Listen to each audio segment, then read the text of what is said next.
Welcome to this tutorial.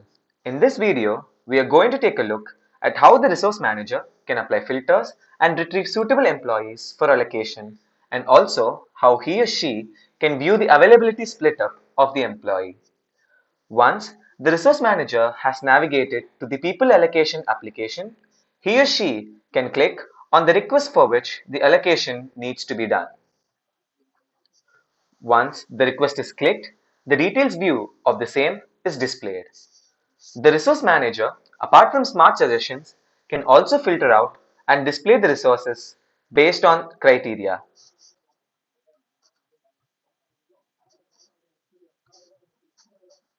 This can be done by clicking the Apply Filters button and specifying the conditions. Once done, the data is retrieved based on condition. These configurations can be cleared by simply clicking the Clear button. In order to view the availability of a resource before he or she is to be allocated, the availability column can be clicked. In the pop-up that appears, the user can see the availability split up with hours and days as the unit of measure. Thank you for watching.